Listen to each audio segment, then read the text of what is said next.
look at the next one. The main tool we use in economics to actually show inequality and measure inequality is the Lorenz Curve, and it shows the relationship between the cumulative percentage of households and the cumulative percentage of income or wealth, depending on what we're measuring. So let's have a look.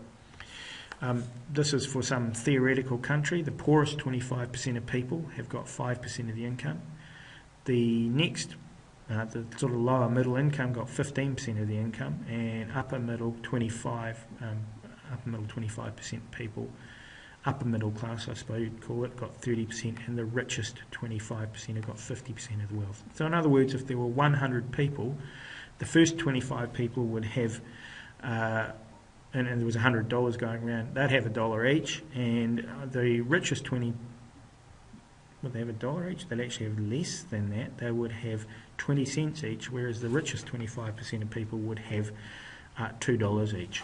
So that's what it means. Now the cumulative is actually taking these figures and adding them up. So 5 there, plus 15 gives you 20, plus 20 gives you 30, plus 30 gives you 50, plus 50 gives you 100.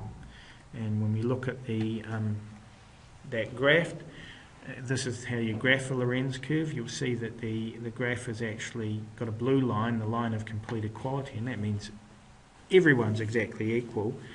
And this 25, 5 here matches, 50 and 20 goes across to here, 75 and 75% of households got 50% of the wealth, and of course 100% always have 100.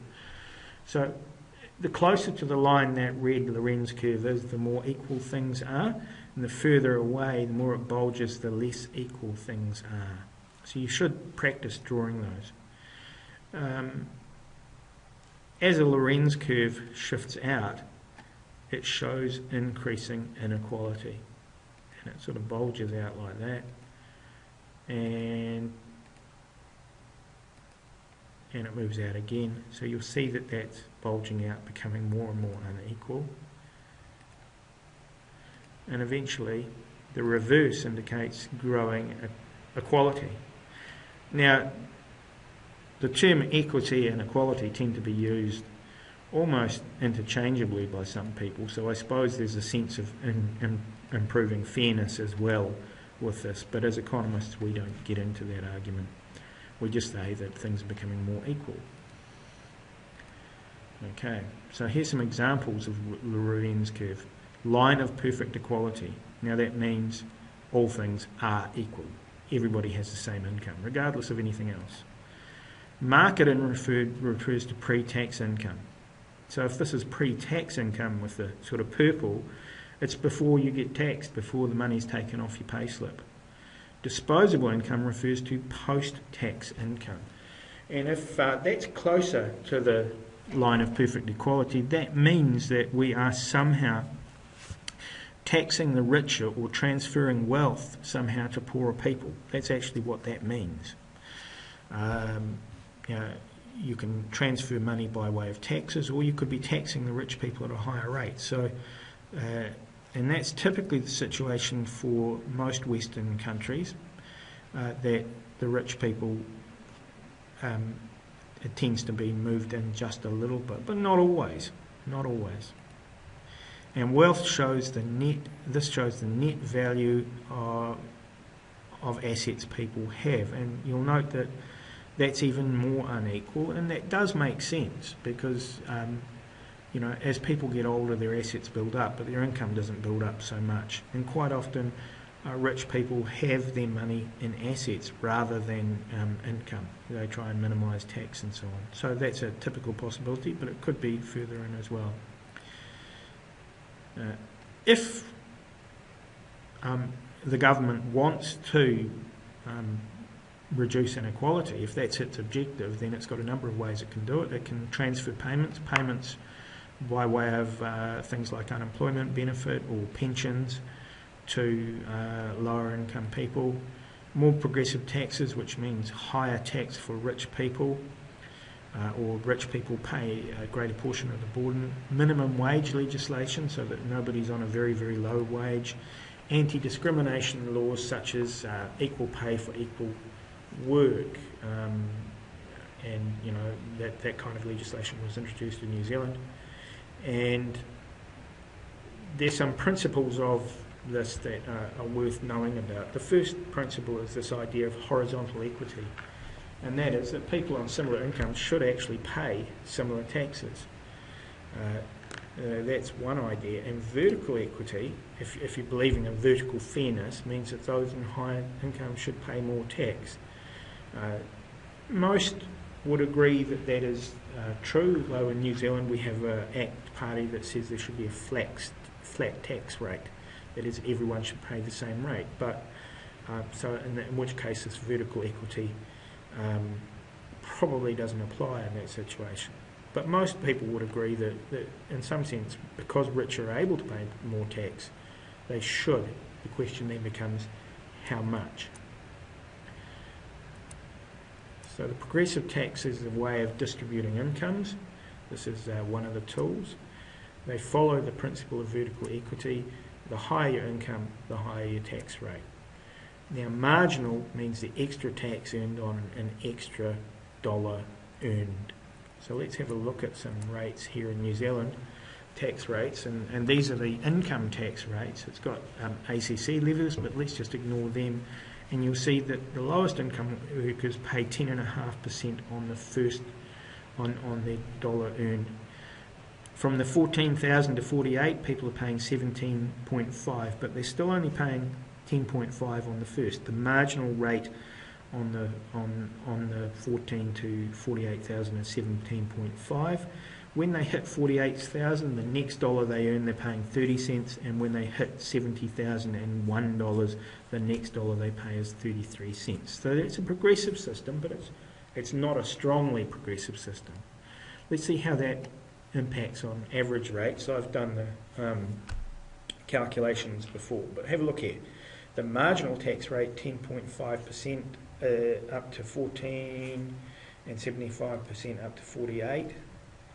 Okay, those are the rates. I'll put them, and 30% up to 70 and 33% above this. So those are the rates down the side. The average tax is the total paid divided by gross income. So people tend not to pay the marginal tax. Well, they don't pay if they're on a 33% rate. They don't pay 33% tax. They pay less than that because they're paying at the lower rates. So have a look. Average tax rate at 48,000 is 15.4. Average tax rate at 70,000 is 20%. Now, if we put them on a graph, an average tax rate at 200,000 in New Zealand is 30%. So it's not exactly high. Now, this is how your marginal tax looks. It goes up in steps, like this. Okay, so you pay a flat amount, it goes up, you pay a flat amount on the next amount, and so on, and then it stays flat at 30. And your average tax, given by the red, trails that. So the only group of people that are paying their average tax rate are people on under $14,000 a year, which is a very low income. Okay, the argument proposed by the right wing is proportional. It doesn't follow the, and this is a regressive tax, it doesn't follow the principle of vertical equity. Okay, just an idea, your average tax rate plus your marginal tax rate.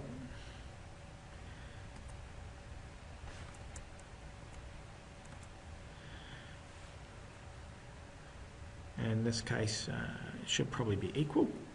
Okay, or no, it shouldn't actually be the average tax rate and the marginal tax rate should be equal under a proportional or flat tax, whereas they're not under a progressive tax.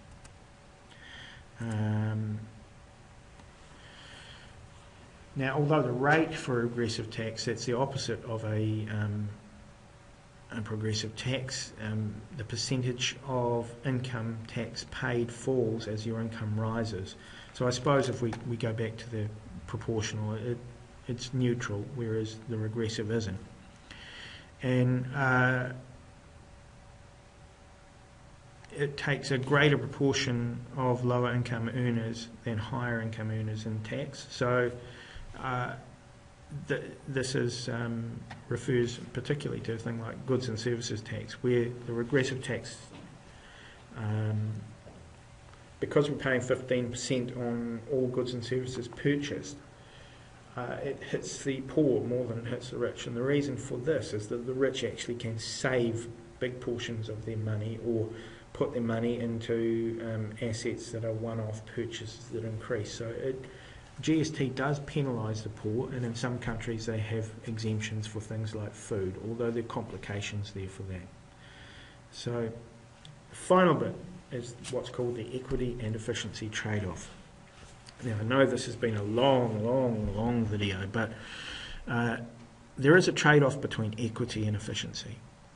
There are stories put out by the economist Galbraith of towns in the United States where people would drive along the road in expensive cars, but the government had no money to fix the road, so you ended up with potholes on the road. So these expensive limousines driving along roads that were badly made.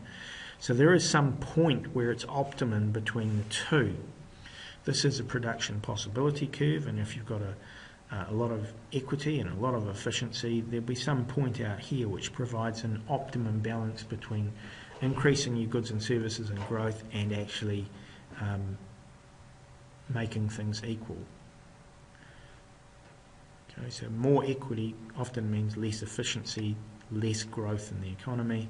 Higher taxes impact on the incentives to work and save. So very high taxes stop people working or they leave the country. So you have to strike a balance between the two.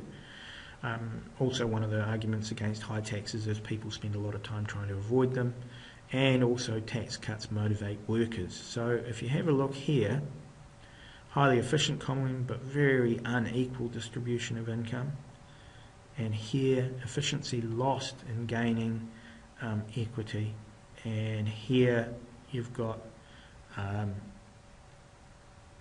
economy that's not at full output, and you can actually improve both things, equity and efficiency. So